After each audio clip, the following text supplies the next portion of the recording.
Thank you so much for joining me. My name is Jason Musyoka, and welcome to another episode here at Crosspoint. So this episode, I want to deal with the question on what are the key growth sectors in South Africa. This is, of course, aimed at business people, entrepreneurs, or those who would want to access development or entrepreneurial business opportunities. That's a question that I am asked often, and there are a lot of investors whose interest is where they can gain in terms of opportunities in South Africa.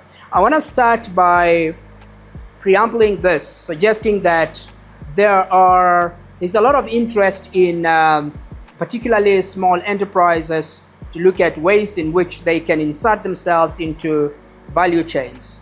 Except that one of the challenges that we've seen, particularly as far as SMMEs are concerned, are the generic issues of labor, skills, or lack of sufficient skills, entrepreneurial skills, and some other basic skills, bookkeeping skills and others, that venture capital, risk-taking, some of those basic skills that are really necessary for an entrepreneur. One of the key questions that we need to ask is the extent to which an entrepreneur is made or becomes an entrepreneur. That the debate is much broader in literature around whether entrepreneurs are born or whether entrepreneurs are made. I don't want to get deep into that debate, but what we have seen around the continent, and as you study a lot of cases of entrepreneurs, is the fact that when people see opportunities and they have the drive and the self-motivation, they can harness those opportunities and uptake those opportunities as far as innovations and entrepreneurial activities are concerned. And that is something that I would like to pick up in one of the episodes on who is an entrepreneur and how do we make entrepreneurs. But for today, I want us to look at, if you are an entrepreneur, if you are interested in going into business, if you are in varsity and you are wondering whether you should really be employed or whether you should go into the private sector and either work or become an entrepreneur, where should you really be looking at? That's the question I hope to answer in the next few minutes. South Africa, to start with, is a mining economy, with the mining sector providing major opportunities for employment. And it goes all the way back to centuries ago when migrant labor would be brought into the mining sector in South Africa to do mining. And so it does provide a major employment opportunities. And so is the agricultural sector. And those, particularly when you deal with the primary sectors, there tend to be a lot of unskilled labor or general labor force that is absorbed in the primary sectors. When you have modernizing agricultural sector, of course, you need to start modernizing also the labor force. That would mean that you need to have more qualified, technologically advanced workers or labor force within both the mining sector and the agricultural sectors. But there are still enclaves and opportunities for unskilled or general workers to work in those primary sectors in South Africa. But the tide is changing. And this is where, if you are preparing to go into the labor market, that you need to improve your skills. If your interest is in the primary sectors, then you need to start advancing your skills towards that direction. So, which are the main growth sectors that South Africa should be looking at in the next at least 2 to 5 years? I want to give you an acronym of the growth sectors. Of course, this might change along the way with emerging new sectors, but for easy remembrance as an acronym, it would be RED HAT, REDHATT. That's how you can easily remember the key growth sectors in South Africa as an entrepreneur. I will go through them and try and exhaust a little bit of discussion on each of those sectors. Let's start with R, the first sector. So when you talk about R there, that would be renewable energy. In South Africa, that is a huge opportunity for renewable energy entrepreneurs or those who would like to get into that sector, partly because of the demand for energy, electricity, particularly in South Africa, and the anomaly of the fact that energy has become very expensive, electricity has become very expensive in South Africa. Of course, in the process of trying to reduce load shedding, we've ended up with that other major challenge of the high costs of electricity. And because of that, there is an opportunity for innovation and entrepreneurship on renewable energy in the sector itself.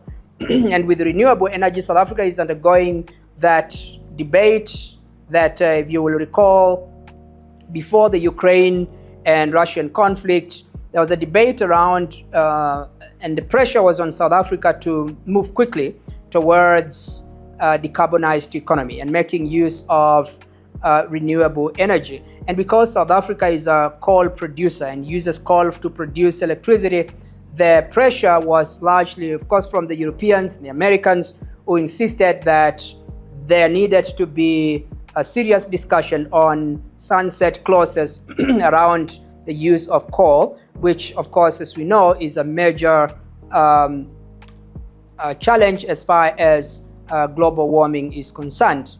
The irony, though, was that for the most of Europe and industrializing Europe at the time, it really grew on the back of these kinds of natural resources, including coal, by the way. So that, and using and the steam engines and all of that in the UK and then spreading into Europe. So there is a level of what seems to me of a sort of anomaly or hypocrisy to be much more forceful on that. If you look at the fact that the economies in the developing world, they need an opportunity to develop, and that is a debate that has not been fully resolved. How is the trade-off? How do we do the trade-off between the exploiting or extracting natural resources that are polluting the environment and at the same time creating jobs? And that tension, it might be a pressure to choose one and not the other. But the debate is inconclusive, and I would like to engage that further in future opportunities. But the renewable energy is a major space that innovations can go into, and this would be whether it's solar systems, whether it's biomass, for example, in some regions of South Africa that biomass is feasible. So all of that sort of spectrum of renewable energy, if you want to get into entrepreneurship or you want to make investment, it is one of the leading opportunities. And this also might include hydrogen fuel cells, for example. And I know that there are several SEZs, including the ones in Gauteng, that are focused on fuel cell or hydrogen fuel cell production. So this is an opportunity that you can get into renewable energy. So that's for R and E, which is red hat, so RE. So what is D? So D would be digital services. That is the second sector that is really emerging in South Africa. It's a huge opportunity for you to invest into digital services. And this, of course, relates to ensuring that there are connectivities of clients versus their customers, and all of that kind of digitalizing is a huge opportunity. One of the most successful sectors in Kenya has been the microfinance, the M-Pesa, which is money movement of money via the phone, which has really spread out, and the penetration of the mobile money has been far-reaching in Kenya, and that has reached rural communities where you are able to send money from the cities or even internationally to an individual or businesses in the rural areas in Kenya. So that's just one example, and I know that for the mobile money in Kenya has expanded into Ethiopia and into the region itself. In South Africa, we have not really seen the picking up, perhaps because of different conditions, and that is a discussion that we can begin to engage. Why is it that this question of mobile money has not been very successful in South Africa as it should? And so in South Africa, what you have are just the e-wallets and Absa banking, where you have to make use of an ATM itself. But again, more innovations are required for us to get into this digital services, e-commerce, which is a major industry that is growing and emerging in South Africa and beyond. That's an opportunity that if you're an entrepreneur or investor, you would like to tap in. If you're a small business that you are thinking of going into digital services, you are making the right decision as far as that sector is concerned. So that is red, RE for renewable energy, D for digital services, H, so we start for healthcare. So the healthcare industry in South Africa has or faces major challenges, and with every challenge, there need to be a corresponding entrepreneurship or entrepreneurial activity.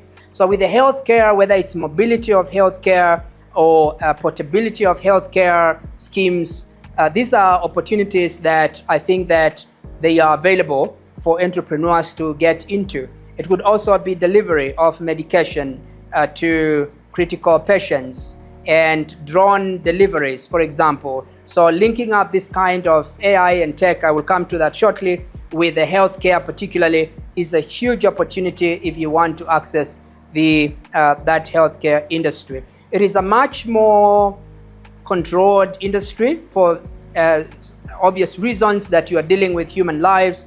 And I think that with the regulations in terms of accessing, they might be more rigorous, and the barriers to entry into the sector as an investor might be a little bit higher than the others, but nevertheless, they are not impossible. And I think South Africa's regulation system is not too tedious as far as entry into the sector from a business point of view is concerned.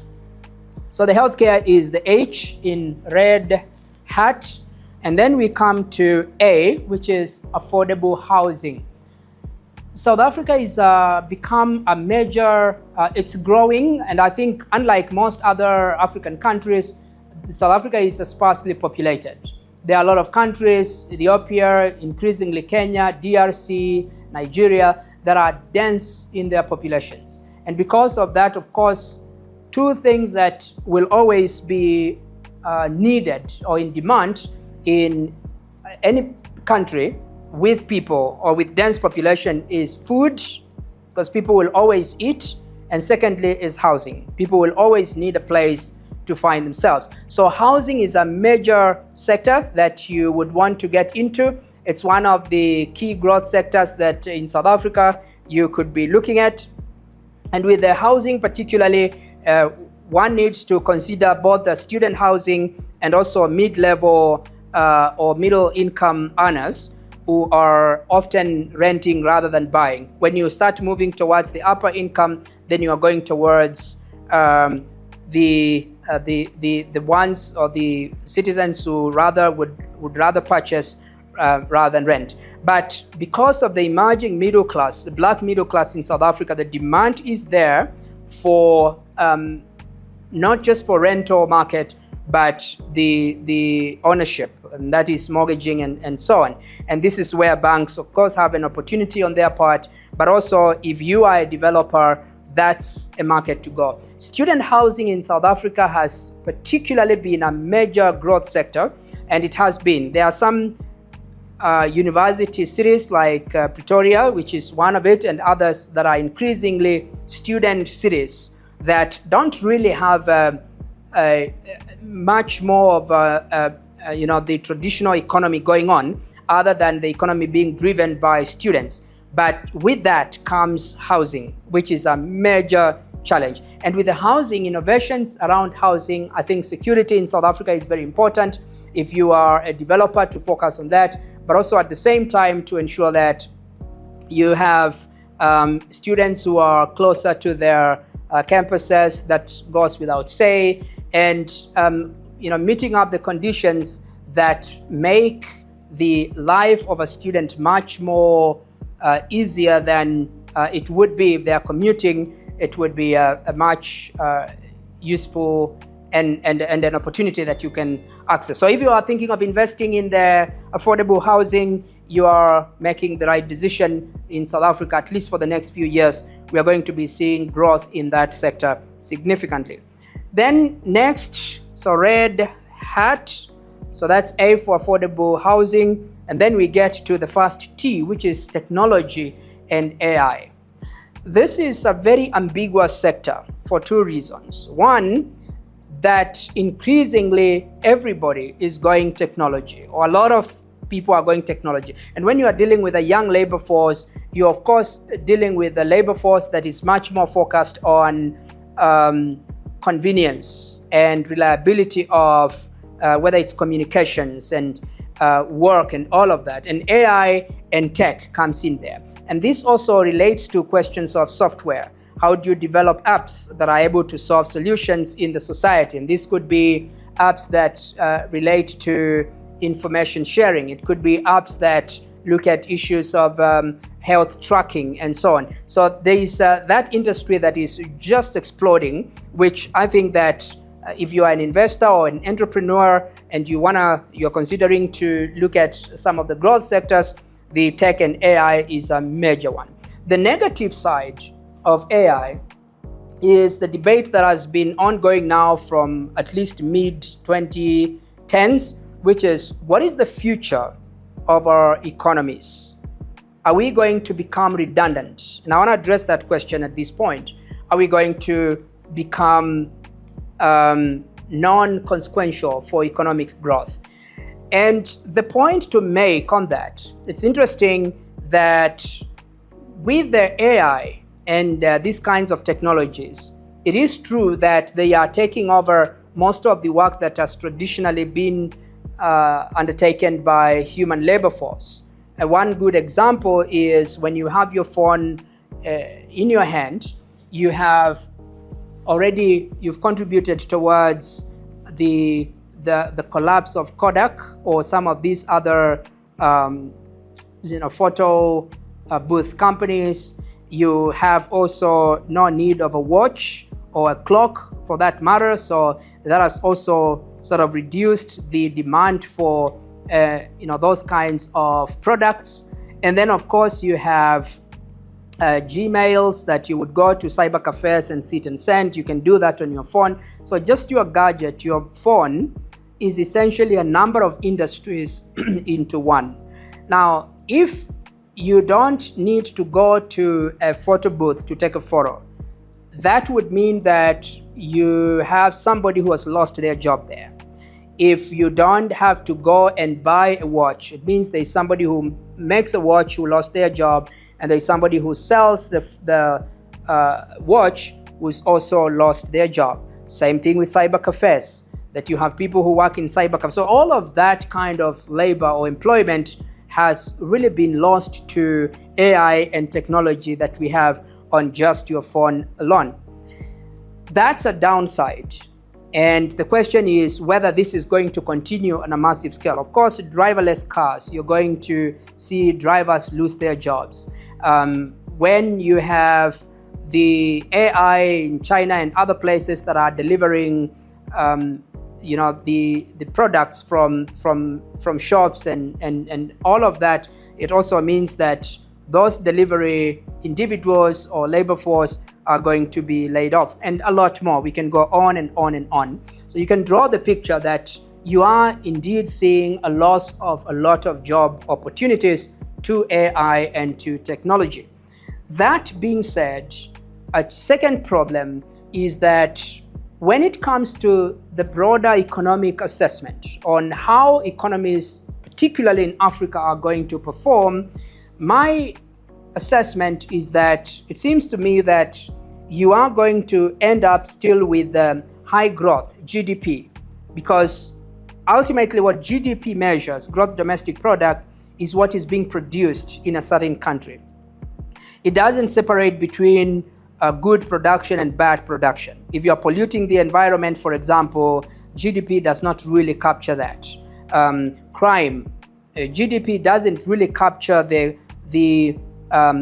that this is potentially a negative production going on or negative distribution going on. It captures those things as a positive because there is a form of redistribution and there is a form of production going on with all of this. If you are producing drugs, for example, that are harming the society, GDP doesn't peak that.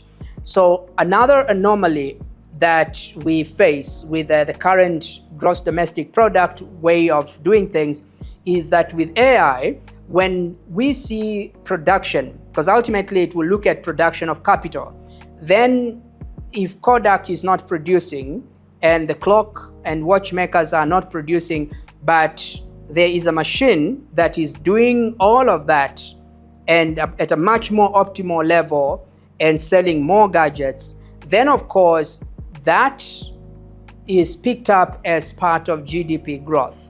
So it seems to me that you are likely in our continent where we have high levels of unemployment, we are going to in the near future be seeing high levels of GDP growth, except that that growth is not driven by labor force. It is driven by machines. And the challenge with that is that you have both high GDP growth and you also have high unemployment.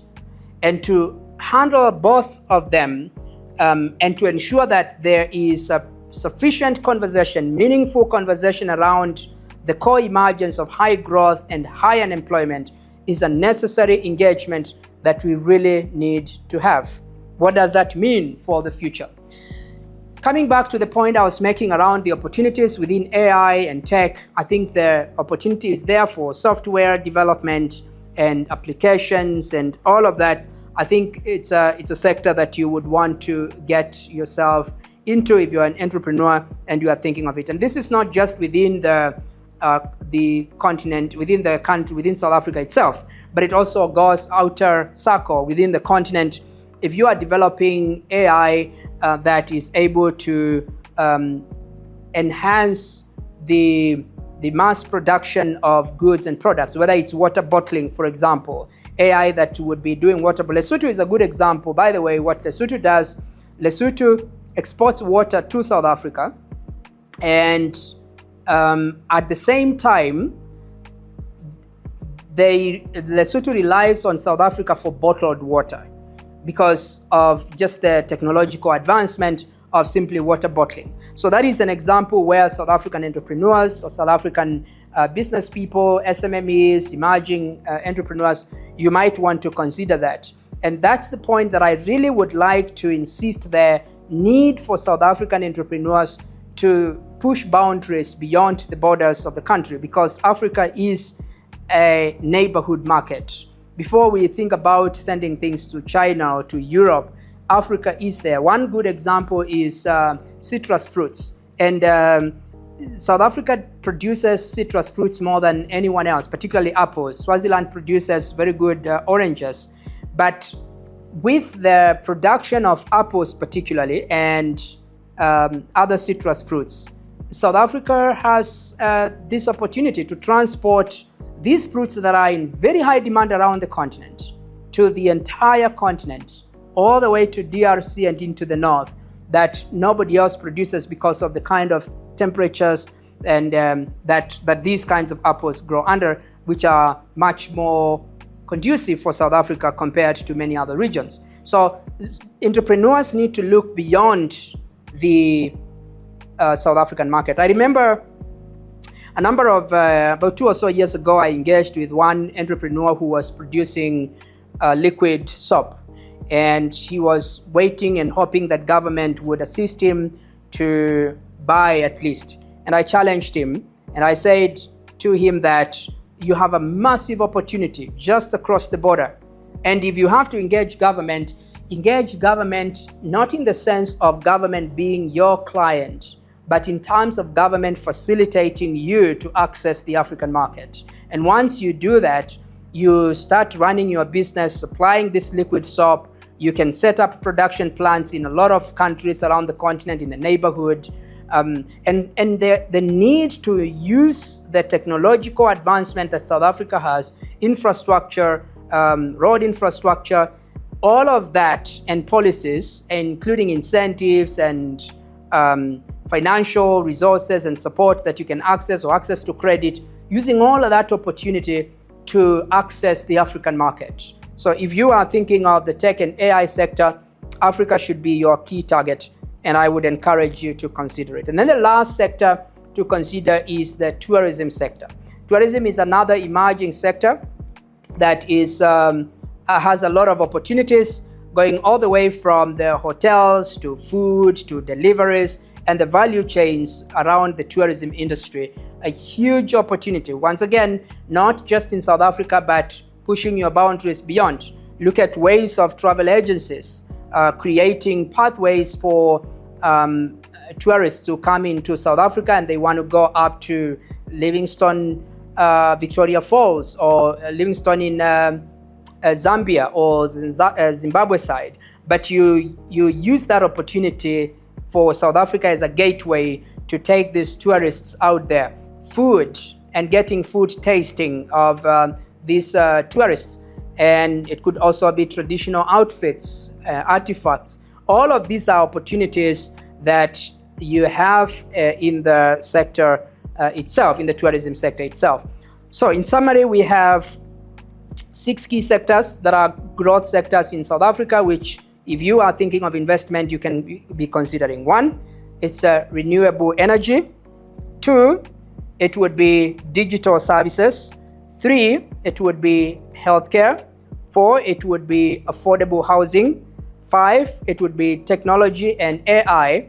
And then lastly, number 6, it would be the tourism sector. All of these, of course, are connected to a whole range of other state facilitating activities. This would include issues of security, issues of electricity, issues of water. But with all of them, the opportunities lie in those sectors, which I would encourage you to pursue. The last point to make is, as far as entrepreneurs are concerned, when you go into these sectors, don't shy away from the competition. And I want to talk to particularly emerging entrepreneurs or graduates who are thinking of going into the entrepreneurial space.